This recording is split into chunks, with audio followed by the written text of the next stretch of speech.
अस्सलाम वालेकुम everyone, welcome back to my channel. आज की वीडियो में हम स्टार्ट कर रहे हैं chapter number 1 class matric biology से। तो चैप्टर नंबर 1 है गैसियस एक्सचेंज। तो हम इस चैप्टर को एक्सप्लेनेशन के साथ समझने की कोशिश करेंगे। तो स्टार्ट करते हैं। गैसियस एक्सचेंज इस चैप्टर का नाम है। गैसियस एक्सचेंज का मतलब क्या है? बेसिकली जो एक्सचेंज वर्ड है इसका मतलब होता है इंटरचेंज। और यहाँ पर इंटरचेंज किसका हो रहा है? एक्सचेंज किसकी हो रही है? गैसेस की, गैस मॉलिक्यूल्स की। तो इसलिए इस चैप्टर का नाम है गैसियस एक्सचेंज। अच्छा, अब जब गैसियस एक्सचेंज है तो यहाँ पे कौन सी गैसेस इंक्लूड हैं?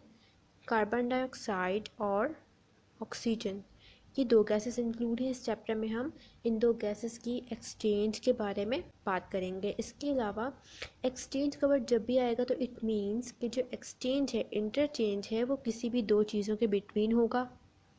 तो यहाँ पर जो गैसेस एक्सचेंज है वो किन दो चीज़ों के बिटवीन होगा? लिविंग ऑर्गेनिज्म और उसके इन्वायरमेंट। लिविंग ऑर्गेनिज्म और उसके इन्वायरमेंट के बिटवीन गैसेस की मूवमेंट होगी, गैसेस के एक्सचेंज होगा, इंटरचेंज होगा।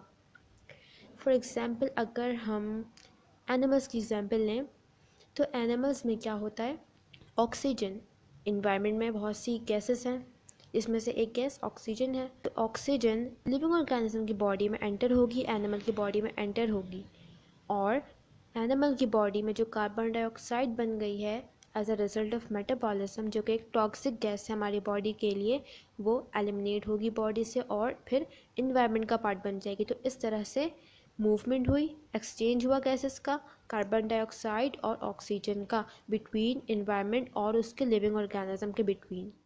इसी तरह से अगर हम प्लांट की एग्जांपल लें तो प्लांट में डे टाइम में क्या प्रोसेस होता है? कार्बन डाइऑक्साइड प्लांट बॉडी में एंटर होती है और ऑक्सीजन गैस प्लांट बॉडी से एलिमिनेट होगी और इन्वायरमेंट का पार्ट बनेगी। इसके अलावा नाइट टाइम में प्लांट में बिल्कुल अपोजिट प्रोसेस है। ऑक्सीजन प्लांट बॉडी में एंटर हो रही है और कार्बन डाइऑक्साइड एलिमिनेट। अब ऐसा क्यों हो रहा है? क्यों ड्यूरिंग डे टाइम और नाइट टाइम दो अपोजिट प्रोसेस हो रहे हैं? तो इसकी भी डिटेल्स हम इस चैप्टर में करेंगे। तो चैप्टर स्टार्ट करते हैं। सबसे पहले हम इसकी जो मेजर कॉन्सेप्ट्स हैं कि इस चैप्टर में हम क्या पढ़ने वाले हैं उसको एक बार देखते हैं। सबसे पहले हम पढ़ेंगे इसकी इंट्रोडक्शन, ध्यान फिर हम पढ़ेंगे गैसियस एक्सचेंज इन एनिमल्स, फिर प्लांट्स में देखेंगे, फिर स्पेशली हम मैन में देखेंगे। इसके अलावा मैन में हम क्या क्या चीज़ें देखेंगे? इसमें एयर पैसेजवेज और लंग्स को पढ़ेंगे। मैकेनिज्म ऑफ ब्रीदिंग देखेंगे कि ब्रीदिंग की क्या मैकेनिज्म है, क्या प्रोसेस है पूरा, हम उसको समझेंगे डिटेल में। इसके बाद फिर हम पढ़ेंगे respiratory disorders, effect of smoking. ये सारी चीज़ें हम इस चैप्टर में कवर करने वाले हैं। तो स्टार्ट करते हैं। तो सबसे पहले हम इसकी इंट्रोडक्शन देखते हैं। इंट्रोडक्शन में क्या है? All living organism must need to exchange oxygen and carbon dioxide gases with their environment. वही बातें हैं इसमें कि जो लिविंग ऑर्गेनिजम्स है वो एक्सचेंज करते हैं, उनके लिए ज़रूरी है कि वह एक्सचेंज करें कार्बन डाइऑक्साइड और ऑक्सीजन विद देयर इन्वायरमेंट। क्यों? अब ये एक्सचेंज क्यों ज़रूरी है? To carry out their vital functions, ताकि उनकी बॉडी में जो वाइटल फंक्शंस हो रहे हैं, वाइटल फंक्शंस क्या होते हैं? वो फंक्शंस जिनके बगैर बॉडी सर्वाइव नहीं कर सकती, जैसे कि रेस्पिरेशन है। तो वाइटल फंक्शंस के होने के लिए ज़रूरी है कि गैसेस एक्सचेंज बॉडी में हो।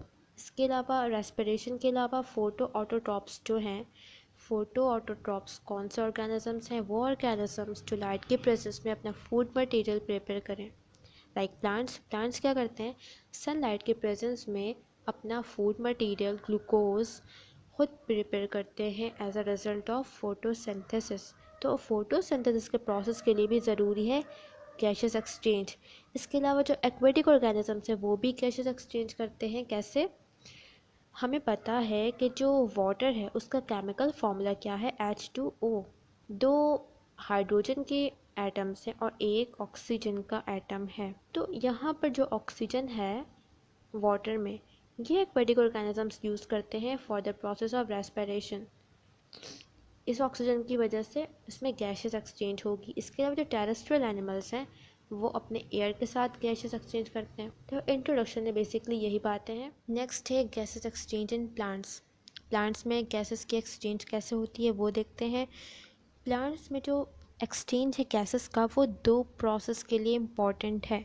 One is photosynthesis and second one is respiration. Plants में दोनों प्रोसेस होंगे, फोटोसिंथेसिस भी होगा और रेस्पिरेशन भी। और इन दोनों प्रोसेस के लिए ज़रूरी है गैस मॉलिक्यूल्स की मूवमेंट, उनका एक्सचेंज, जबकि एनिमल्स में सिर्फ रेस्पिरेशन होगा।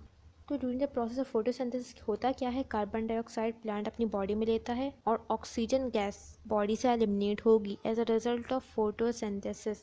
लेकिन रेस्पिरेशन में होता क्या है, रेस्पिरेशन बिल्कुल अपोजिट प्रोसेस है फोटोसिंथेसिस का। इसमें ऑक्सीजन प्लांट बॉडी में जाएगी और कार्बन डाइऑक्साइड मेटाबॉलिज्म के रिजल्ट में जो बनी है बॉडी में वो एलिमिनेट होगी और एनवायरनमेंट में जाएगी। यहाँ तक तो आसान है। अब यहाँ पर जो हमने ऊपर एक डायग्राम पढ़ी थी जिसमें दो अपोजिट प्रोसेस दिखाए गए थे, डे टाइम और नाइट टाइम के, उसकी डिटेल यहाँ पे बताई गई है। तो उस डायग्राम को जहन में रखना है। ड्यूरिंग डे टाइम, अभी बात हो रही है सिर्फ डे टाइम की, जब सनलाइट प्रेजेंट है। तो जो ग्रीन पार्ट्स हैं प्लांट के वो क्या करते हैं सनलाइट के प्रेजेंस में, फोटोसिंथेसिस प्रिपेयर करते हैं कॉम्प्लेक्स फूड मॉलिक्यूल्स, जो कि ग्लूकोज मॉलिक्यूल है, ऑर्गेनिक मॉलिक्यूल है, फूड मटेरियल है। कैसे, सिंपल मॉलिक्यूल्स को यूज़ करते हैं, जैसे कि कार्बन डाइऑक्साइड इन्वायरमेंट से लेते हैं और वाटर लेते हैं सॉइल से। इन दोनों को कंबाइन करते हैं, सनलाइट होगा, क्लोरोफिल, ये दो और चीज़ें हैं जो कि ज़रूरी हैं फोटोसिंथेसिस के लिए। उसके बाद होता क्या है, ग्लूकोज मॉलिक्यूल बनता है और oxygen gas. During this process, carbon dioxide is taken in while oxygen is released as a byproduct. ये इन्वायरमेंट में रिलीज होगी, इन्वायरमेंट का पार्ट बनेगी। Respiration on the other hand takes place in all living cells. Respiration भी हो रही है living cells में। फोटोसिंथेसिस सिर्फ और सिर्फ डे टाइम में होती है, जबकि रेस्पिरेशन एवरी टाइम हर सेल में होती है। It is a process in which food is oxidize to release energy. Respiration basically क्या होता है, फूड मॉलिक्यूल्स को ऑक्सीजन की प्रेजेंस में बर्न करना ताकि उससे हमें एनर्जी मिले। अब यहाँ देखते हैं ये क्या है ड्यूरिंग डे टाइम।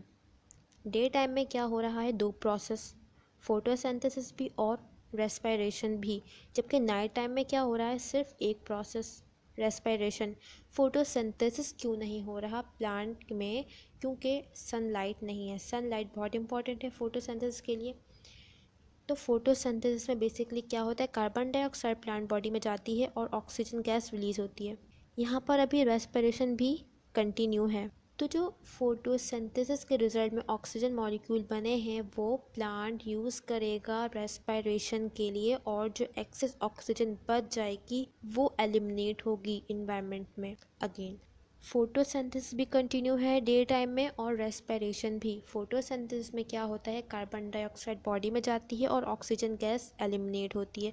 तो यहाँ पर जो ऑक्सीजन गैस बनेगी फोटोसिंथेसिस के रिजल्ट में वो प्लांट यूज़ करेगा अपनी रेस्पिरेशन के लिए, और जो एक्सेस गैस बन जाएगी, ऑक्सीजन गैस जो बचेगी एक्सेस, जो उसकी ज़रूरत नहीं है प्लांट को, वो एक्सेस गैस एलिमिनेट होगी। और जो रेस्पिरेशन के रिजल्ट में कार्बन डाइऑक्साइड भी बनेगी बॉडी में, तो वो प्लांट अपनी फोटोसिंथेसिस में यूज़ कर लेगा।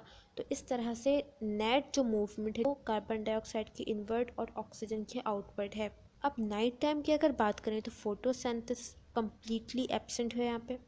तो नॉर्मल सिर्फ और सिर्फ रेस्पिरेशन होगी, जिसमें ऑक्सीजन मॉलिक्यूल्स प्लांट बॉडी में जाएंगे और कार्बन डाइऑक्साइड एलिमिनेट होगा एनवायरनमेंट में। तो इस वजह से डे टाइम और नाइट टाइम में ये दो डिफरेंट प्रोसेस होते हैं। जो प्रोसेस है गैसेस एक्सचेंज का वो होगा किसके थ्रू, प्लांट बॉडी में गैसेस कैसे प्लांट बॉडी के अंदर जाएंगी और कैसे बाहर आएंगी, through minute openings, very small openings called stomata, जो कि कहाँ प्रेजेंट है, लीव्स में।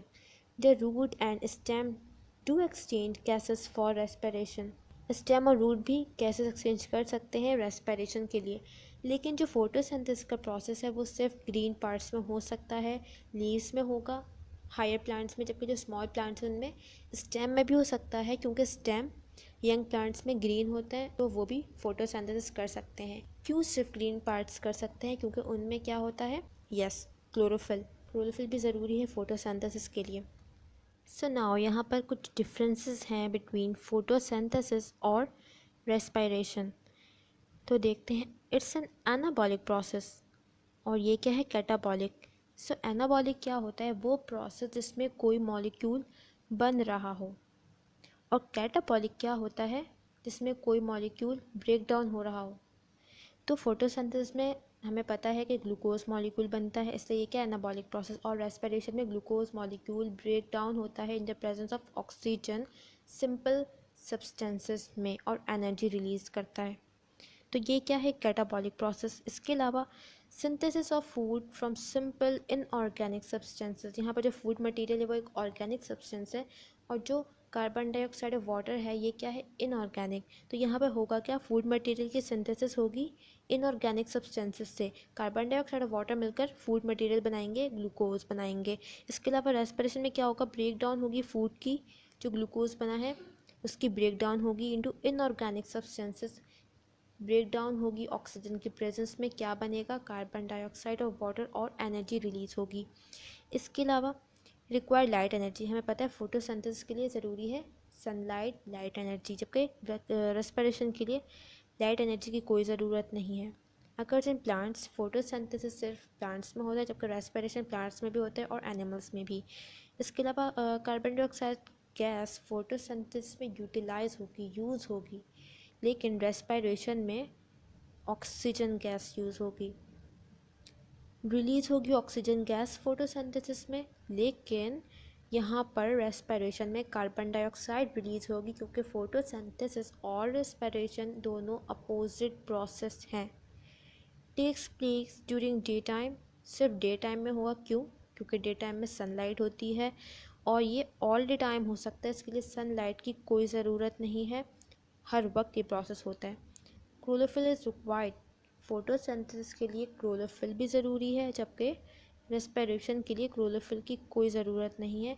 यही वजह है कि फोटोसिंथेसिस सिर्फ ग्रीन पार्ट्स में होता है, क्योंकि ग्रीन पार्ट्स में क्लोरोफिल प्रेजेंट होता है। तो ये कुछ डिफरेंसेस थे। नेक्स्ट है स्टोमेटा। स्टोमेटा क्या है, microscopic openings present in the epidermis of leaves. Small openings, microscopic openings हैं क्योंकि वो हमें नेकेड ऐसे नहीं दिखेगी, हमें उसके लिए माइक्रोस्कोप में उसे ऑब्जर्व करना होगा। प्रेजेंट कहाँ होती है, एपिडर्मिस ऑफ लीव्स पर, लीफ की जो आउटर सरफेस है उस पर।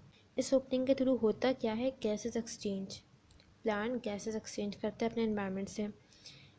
स्टोमेटा का अगर हम स्ट्रक्चर देखें तो कैसा है, स्लिट लाइक ओपनिंग है जो कि दो special cells called guard cells उससे सराउंड हुई भी है। इसके अलावा इसमें क्लोरोफिल है और इसकी जो इनर साइड की वॉल है वो थिक है और जो आउटर वॉल है वो थिन है और इलास्टिक। तो जैसा कि यहाँ पे दिख रहा है ये स्टोमेटा ओपन है और ये स्टोमेटा क्लोज्ड। यहाँ पर जो ओपनिंग हमें दिख रहा है ये क्या है, स्टोमेटा। ये सराउंड है दो गार्ड सेल से, ये एक गार्ड सेल है और ये दूसरा गार्ड सेल, यहाँ भी दो गार्ड सेल्स हैं। तो गार्ड सेल के स्ट्रक्चर में हमने देखा था गार्ड सेल में क्या है, क्लोरोफिल। तो यहाँ पे इन्होंने क्लोरोप्लास्ट लेबल किया हुआ है, बेसिकली क्लोरोप्लास्ट में ही क्लोरोफिल होता है। इसके अलावा इसकी सेल वॉल है, इसकी जो इनर सेल वॉल थी वो कैसी थी, थिक, और जो इसकी आउटर सेल वॉल थी वो कैसी थी, थिन और इलास्टिक। थिन और इलास्टिक होने की वजह से ही जो है स्टोमेटा ओपन और क्लोज्ड होगा।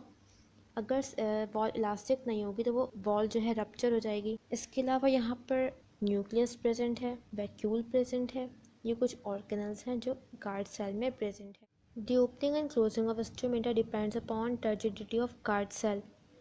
दोनों डिपेंड करते हैं गार्ड सेल की टर्जिडिटी पर। टर्जिडिटी क्या होती है, इससे पहले हम ये लाइन पढ़ते हैं। During day time as a result of ongoing process of photosynthesis. Day time में क्या हो रहा है, फोटोसिंथेसिस हो रहा है जिसके रिजल्ट में फोटोसिंथेटिक सॉल्यूट मतलब जो ग्लूकोज मॉलिक्यूल्स हैं वो बन रहे हैं और कहाँ पे एक्यूमुलेट हो रहे हैं, गार्ड सेल्स में, क्योंकि गार्ड सेल में भी क्लोरोफिल है और सनलाइट भी है, वाटर भी है, कार्बन डाइऑक्साइड भी है। तो यहाँ पर भी फोटोसिंथेसिस का प्रोसेस होगा और यहाँ पर भी ग्लूकोज बनेगा। तो जो ग्लूकोज है वो गार्ड सेल में एक्यूमुलेट हो रहा है, जमा हो रहा है। अच्छा, अब जहाँ पर भी सॉल्यूट पार्टिकल जमा होते हैं तो वो अपने साथ सॉल्वेंट को अट्रैक्ट करते हैं, सॉल्वेंट के मॉलिक्यूल को अपनी तरफ अट्रैक्ट करते हैं, जिसकी वजह से जहाँ पर सॉल्यूट ज़्यादा होता है पानी के मॉलिक्यूल्स जो हैं वहाँ पर अट्रैक्ट होते हैं, उस तरफ आते हैं। इसकी वजह से होता क्या है, टर्जिडिटी जो है गार्ड सेल की वो इंक्रीज़ हो जाएगी। टर्जिडिटी क्या है अब समझते हैं। फॉर एग्जांपल ये एक सेल है, यहाँ पर जो वाटर के मॉलिक्यूल्स हैं बहुत सारे हैं फॉर एग्जांपल, तो ये क्या करते हैं, प्रेशर अप्लाई करेंगे इसकी वॉल पर, गार्ड सेल की जो वॉल है। इसकी वजह से क्या होगा, जो वॉल है वो आउटसाइड मूव करेगी और सेल टर्जिड हो जाएगा। अगर इसका अपोजिट हो, सेल है इसमें से वाटर मूव करे आउटसाइड, तो यहाँ पे जो प्रेशर था टर्गर प्रेशर वो भी ख़त्म। तो वॉल जो है वो कहाँ जाएगी, इनवर्ड मूव करेगी और जो सेल है वो श्रिंक हो जाएगा, जबकि जो यहाँ पर सेल है टर्जिड होगा, स्वेल होगा। तो यहाँ पर ग्लूकोज के मॉलिक्यूल्स बने हैं जिसकी वजह से वाटर मॉलिक्यूल अट्रैक्ट होंगे और गार्ड सेल में आएंगे और वो प्रेशर अप्लाई करेंगे, टर्गर प्रेशर, जिसकी वजह से टर्जिडिटी बनेगी और गार्ड सेल की जो वॉल्स हैं वो आउटसाइड मूव करेगी और जो सेल है वो टर्जिड हो जाएगा। तो स्टोमेटा की जो ओपन है, थस स्टोमेटा आर ओपन, तो इसकी वजह से स्टोमेटा क्या हो जाएगा, ओपन। जब डे टाइम में स्टोमेटा ओपन होगा, क्यों, क्योंकि ग्लूकोज बना है, वाटर मॉलिक्यूल अट्रैक्ट हुए हैं जिसकी वजह से टर्जिडिटी बनी है सेल में, तो स्टोमेटा ओपन होगा। लेकिन ड्यूरिंग नाइट टाइम में क्या होता है, सनलाइट नहीं है तो फोटोसिंथेसिस नहीं हो सकेगा, फोटोसिंथेसिस नहीं होगा तो ग्लूकोज एक्यूमुलेट नहीं होगा, वाटर मॉलिक्यूल अट्रैक्ट नहीं होंगे, जिसकी वजह से जो गार्ड सेल की जो टर्जिडिटी है वो कम हो जाएगी, ख़त्म हो जाएगी और जो स्टोमेटा है वो क्लोज हो जाएगा। And the process of taking in of carbon dioxide and giving out of oxygen begin until it become dark. उस वक्त तक ये एक्सचेंज होते रहेगी गैसेस की जब तक कि सनलाइट एब्सेंट ना हो जाए, क्योंकि इसमें क्या होगा, सनलाइट नहीं होगी तो वही सारा प्रोसेस होगा, फोटोसिंथेसिस नहीं होगा, ग्लूकोज नहीं, तो जो एक्यूमुलेशन है वो भी नहीं होगी, सेल जो है वो श्रिंक हो जाएगा और स्टोमेटा इसकी वजह से क्या होगा, क्लोज्ड। यहाँ पर देख सकते हैं कि स्टोमेटा एक फिगर में ओपन है और एक में क्लोज्ड। यहाँ पर डे टाइम का दिखाया गया है, डे टाइम में फोटोसिंथेसिस हो रही है, गार्ड सेल टर्जिड है और स्टोमेटा ओपन है। यहाँ पर नाइट टाइम है, गार्ड सेल की टर्जिडिटी कम हो गई है और जो स्टोमेटा है वो क्लोज्ड है।